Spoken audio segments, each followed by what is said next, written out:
ઠંડી અને ચક્રવાતનો double attack હવામાન નિષ્ણાત અંબાલાલ પટેલે મોટી આગાહી કરી છે। ડિસેમ્બરના અંતમાં ઠંડીનો ચમકારો વધશે। ડિસેમ્બરના અંતે કડકડતી ઠંડી પડશે।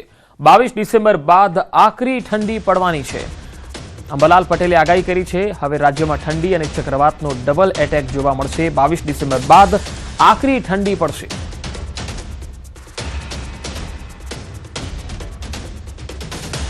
ઋતુઓની પેટર્ન છે બદલાતી જોવા મળી રહી છે અને તેના કારણે જ ડિસેમ્બર ચાલી રહ્યો છે। તેમ છતાં પણ અત્યારે મહત્તમ તાપમાન છે તે ઊંચું જોવા મળી રહ્યું છે, લઘુત્તમ તાપમાન પણ ઊંચું જોવા મળી રહ્યું છે અને સતત તાપમાનમાં વધઘટ થઈ રહી છે। ત્યારે આગામી દિવસોમાં વાતાવરણ કેવું રહેશે તે આપણે જાણીશું। આપણી સાથે છે હવામાન નિષ્ણાત અંબાલાલ પટેલ।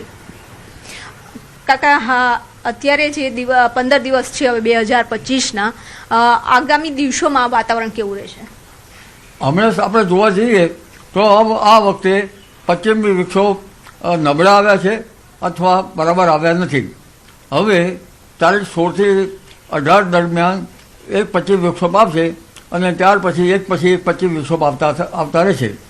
તારીખ 15મી ડિસેમ્બરથી ઉત્તરના પવનો છેક રાજસ્થાનના ભાગો સુધીમાં આવવાની શક્યતા રહેતા કેટલાક ભાગમાં ઠંડી રહેવાની શક્યતા રહેશે।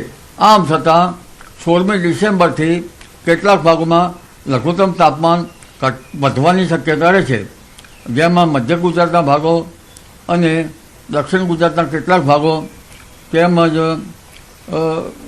લગભગ અન્ય ગુજરાતના ભાગોમાં લઘુત્તમ તાપમાન 16 ડિગ્રી સેલ્સિયસ જેવું થઈ જવાની શક્યતા રહે અને મહત્તમ તાપમાન લગભગ 29 થી 32 ડિગ્રી સેલ્સિયસ જેવું થવાની શક્યતા રહે। આમ છતાં ઉત્તર ગુજરાતના ભાગો, ગાંધીનગરના ભાગો, સાબરકાંઠાના ભાગો, પંચમહાલના ભાગો કે મહીસાગરના ભાગોમાં સવારની ઠંડી રહે અને લઘુત્તમ તાપમાન 13 થી 15 ડિગ્રી સેલ્સિયસ જેવું રહેવાની શક્યતા રહે। આ ઉપરાંત જૂનાગઢના ભાગોમાં 15 ડિગ્રી સેલ્સિયસ આસપાસ રહેવાની શક્યતા રહે અને રાજકોટના ભાગોમાં પણ ઠંડી રહે। દક્ષિણ ગુજરાતના ભાગોમાં નવસારી વગેરે ભાગમાં 15 ડિગ્રી સેલ્સિયસ અને કેટલાક ભાગમાં 18 ડિગ્રી સેલ્સિયસ જેવું રહેવાની શક્યતા રહે।